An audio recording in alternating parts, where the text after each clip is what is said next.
नमस्कार दोस्तों। आज हम लोग डिस्कस करने वाले हैं यूजीसी द्वारा लाए गए कुछ नए नियम के बारे में। यूजीसी जैसे कि आपको पता है, ये जो भी इंडिया में यूनिवर्सिटीज़ चलते हैं उनको ये रिकॉग्नाइज़ करता है। तो यूजीसी अगर किसी यूनिवर्सिटी को रिकॉग्नाइज़ नहीं करेगा तो उस यूनिवर्सिटी का जो डिग्री कोई भी स्टूडेंट लेता है तो उसका कोई वैलिडेशन नहीं रहेगा। मतलब आप कहीं पर भी नौकरी में जाएंगे, अगर वो वाला यूनिवर्सिटी यूजीसी से अप्रूव नहीं है तो आपको वहाँ पे नौकरी नहीं दिया जाएगा। तो यूजीसी ने अभी न्यू एजुकेशन पॉलिसी तहत कुछ न्यू रूल्स लाए हैं जो कि हम लोग को जानना ज़रूरी है एज अ इन्फॉर्म्ड सिटीज़न। तो यूजीसी ने सबसे पहला जो नियम ये लाया है वो ये है कि भी एक पर्सन एक ही ईयर में दो कोर्सेज़ के डिग्री साइमल्टेनियसली सकते हैं। पहले जहाँ ये होता था कि अगर आप एक बार बीएससी कर रहे हैं तो बीएससी के साथ साथ आप बैचलर ऑफ आर्ट्स नहीं कर सकते या फिर आप उसके साथ बीटेक नहीं कर सकते। लेकिन अभी यूजीसी ने ये गाइडलाइन निकाला है कि आप एक साथ दो डिग्रीज़ कर सकते हैं, लेकिन वो दोनों डिग्रीज़ आइदर आपके बैचलर्स होने चाहिए या फिर मास्टर्स में होने चाहिए। ऐसा नहीं कि अगर कोई पर्सन मास्टर ऑफ आर्ट्स कर रहा है और उसके साथ अगर वो चाहे पीएचडी कर ले तो वो पॉसिबल है। लेकिन वहीं अगर वो पर्सन मास्टर ऑफ आर्ट्स कर रहा है और साथ और में उसको साइंस में इंटरेस्ट है तो वो वापस से कोई साइंस का डिग्री कर सकता है, जैसे कि बीएससी इन फिजिक्स उस टाइप से। ये रहा पहला नियम। इसके बाद यूजीसी ने जो एमफिल के डिग्री होते हैं उसको करवाना बंद कर दिया। मतलब अब कोई भी कॉलेजेस या फिर यूनिवर्सिटीज़ में एमफिल का डिग्री नहीं, आपको सबसे पहले बैचलर्स करना है, फिर मास्टर्स और उसके बाद पीएचडी। तो ये यूजीसी का दूसरा नियम। और इसके बाद तीसरा नियम यह है कि आप एक ही साथ दो कोर्सेज़ को कैसे भी कर सकते हैं। मतलब दोनों कोर्सेज़ आप ऑनलाइन मोड में कर सकते हैं, एक ऑनलाइन एक ऑफलाइन मोड में भी कर सकते हैं, और दोनों आप ऑफलाइन मोड में कर सकते हैं। लेकिन यहाँ पर जो भी दो डिग्रीज आप करने वाले हैं उसके जो क्लासेज हैं वो क्लैश नहीं करना चाहिए, ये यूजीसी ने कहा है। मतलब आपको दोनों डिग्रीज अगर करने हैं एक ही यूनिवर्सिटी से तो आपको थोड़े क्लासेस का वो सब आपको खुद से मैनेज पड़ेगा कि मतलब एक कोई क्लास दूसरे के कारण छूट ना जाए, या फिर आप दूसरे यूनिवर्सिटी से भी कर सकते हैं। और तो यूजीसी ने इसके बाद जो चौथा गाइडलाइन निकाला उसके तहत आप कोई भी डिग्री को फर्स्ट ईयर में कंप्लीट करके छोड़ देते हैं, बस फर्स्ट ईयर में, तो आपको एक नॉर्मल सर्टिफिकेट मिलेगा। सेकंड ईयर में अगर आप करके छोड़ देते हैं तो आपको एक डिप्लोमा डिग्री मिलेगा। थर्ड ईयर में कर देते हैं तो उससे एक हायर लेवल का डिग्री, और फोर्थ ईयर में तो आपको जो नॉर्मल डिग्री है वो मिल जाएगा।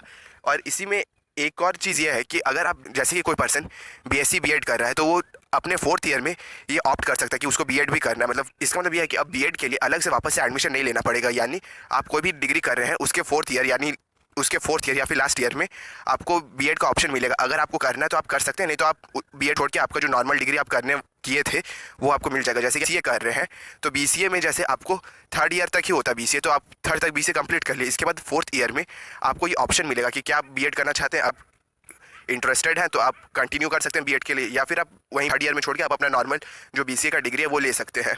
और इसके बाद चौथा गाइडलाइन ये है कि यूजीसी ने ये कहा है अब से कोई भी पर्सन जो पाकिस्तान से पढ़ के कोई भी डिग्री हासिल करके आता है तो वाला डिग्री इंडिया में रिकॉग्नाइज नहीं किया जाएगा। जैसे कोरोना वायरस पैंडेमिक के दौरान बहुत सारे पर्सन अलग अलग देशों में अपने एजुकेशन को कंटिन्यू कर रहे थे, लेकिन अचानक से लॉकडाउन आने के कारण से उन लोगों को इवाकुएट करना पड़ा। तो इस टाइप का सिचुएशन इंडिया नहीं चाहता कि इस टाइप का सिचुएशन फिर फ्यूचर में कभी हो। दूसरे कंट्रीज़ में जो डिग्री है उसको तो मतलब बंद नहीं कर सकते, लेकिन इंडिया के आसपास में जो हॉस्टाइल नेशंस है जिसके साथ इंडिया का कभी भी कुछ भी हो सकता है कॉन्फ्लिक्ट, जैसे कि पाकिस्तान और इंडिया का अभी एक सीज फायर चल रहा है, लेकिन कभी भी हो सकता है पाकिस्तान और इंडिया के बीच में। और उस वक्त अगर पाकिस्तान अगर इंडियन स्टूडेंट्स को अपने देश से निकलने का इजाज़त नहीं दे तो एक डेडलॉक काइंड का सिचुएशन क्रिएट हो जाएगा। और इंडिया मतलब अपने सिटीजन्स को लेकर बहुत सेंसिटिव रहता है, तो इंडिया पहले से ही इसको भाप चुका है।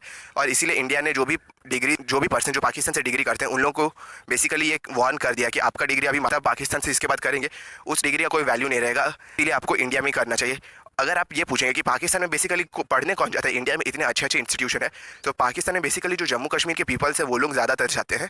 जम्मू कश्मीर के जो पीपल है वो बेसिकली जो उर्दू का डिग्रीज़ है उसके लिए पाकिस्तान में जाते हैं। वैसे उर्दू इंडिया में बहुत अच्छा होता है, वैसे उर्दू का जो डिग्री है वो आपका जेएनयू एएलयू ये सब में भी बहुत अच्छा मिलेगा, लेकिन उन लोगों के अंदर एक क्रेज़ टाइप का है कि पाकिस्तान में के पढ़ना है, इसीलिए वो लोग पाकिस्तान को प्रेफर करते हैं। और इसमें जो स्टूडेंट्स जो पाकिस्तान जाके पढ़ते हैं उनका नंबर भी बहुत ही कम है, हार्डली 500 स्टूडेंट्स हो सकते हैं या फिर उससे भी कम होंगे। तो पाकिस्तान को लेकर ये एक ठो न्यू गाइडलाइन यूजीसी ने निकाल दिया था। इसी के साथ साथ यूजीसी ने यह भी कहा है कि चाइना से अगर चाइना किसी भी सिटी से अगर कोई पर्सन ऑनलाइन डिग्री लेता है तो वो जो ऑनलाइन डिग्री है उसका कोई वैल्यू नहीं रहेगा, क्योंकि चाइना में बहुत सारे यूनिवर्सिटीज़ ऐसे नाम मात्र के खोल दिए हैं, वहाँ पे उतना अच्छा कुछ पढ़ाई वढ़ाई होता नहीं है। प्लस इंडिया इसको भी देख रहा है कि जैसे चाइना ने अपनी कंट्री में हार्श लॉकडाउन लगा दिया, मतलब अगर एक बार लॉकडाउन लग जाता है तो शहर के बाहर एक परिंदा भी दिखने को नहीं मिलता है। तो उस टाइप से अगर इंडियन सिटीजन चाइना में पढ़ने जाए और अगर कभी लॉकडाउन चाइना उस टाइप का इम्पोज कर दे तो इंडियन स्टूडेंट को बहुत ज़्यादा प्रॉब्लम होगा। तो इसलिए इंडिया ने जो इंडियन स्टूडेंट चाइना में पढ़ने जाते हैं उन लोगों को भी ये कहा है कि आप कोशिश की ज़्यादातर डिग्री आप इंडिया से ही ले। अगर आपको कोई भी डिग्री ऑनलाइन लेना है तो हम लोग उसका इजाज़त नहीं देते। इंडिया का इसमें कहना ये है कि चाइना में जो भी कॉलेजेस ऑनलाइन डिग्री देते हैं वो बेसिकली कुछ अप्रूव्ड कॉलेज नहीं है, मतलब वो लोग ऐसे ही नाम मात्र के कॉलेजेस हैं और वहाँ पे के लोग उतना ज़्यादा पढ़ना पसंद नहीं करते, लेकिन इंडियन स्टूडेंट्स वहाँ पे ज़्यादा जाते हैं। तो इसलिए इंडिया ने ये भी गाइडलाइन, चाइना में अगर आप ऑनलाइन डिग्री करेंगे तो उसका कोई वैल्यू नहीं होगा। और इंडिया ये सब स्टेप्स अभी ले भी क्यों रहा, अगर आप ये पूछेंगे इसका सिंपल सा जवाब है यूक्रेन वॉर में जैसे कि प्रधानमंत्री नरेंद्र मोदी ने ये कहा कि ऐसे छोटे छोटे देशों में हम लोग स्टूडेंट पढ़ने भी क्यों जाते हैं। तो इसका रीज़न शायद उनको पता नहीं होगा, क्योंकि यूक्रेन में जो स्टडी फैसिलिटी है मेडिकल को लेकर वो बहुत ज़्यादा चीप है एज़ कम्पेयर टू इंडिया। पहला रीज़न ये है। दूसरा रीज़न ये है कि यूक्रेन में एक्सपोजर मिलता है आपके यूरोपियन कंट्रीज़ में, तो आपको वहाँ पे अच्छा प्लेस भी मिल सकता है यूरोपियन कंट्री में कोई हॉस्पिटल में। और ये दूसरा रीज़न। और तीसरा रीज़न ये है कि इंडिया में एक कट थ्रोट कंपटीशन चलता है। जैसे कि नीट में अगर किसी पर्सन को 95 या फिर 99 परसेंटाइल भी आ जाए तो ये ज़रूरी नहीं कि उसको एक सीट मिलेगा गवर्नमेंट कॉलेज में। अगर गवर्नमेंट कॉलेज में मिलता है तो बहुत अच्छा है, फ़ीस कम होगा। वहीं अगर नहीं मिलता तो प्राइवेट में उसको कम से कम 4 साल के 50 लाख खर्च करने होंगे। तो ये फीजिएबल नहीं है। इसलिए बहुत सारे जो स्टूडेंट्स हैं वो कजाकिस्तान, चाइना या फिर यूक्रेन को प्रेफर करते हैं मेडिकल का डिग्री के लिए। तो तब नरेंद्र मोदी ने जो बात कहा था उसका भी धीरे धीरे असर होना शुरू हो चुका है। जो भी इंडिया के स्टूडेंट्स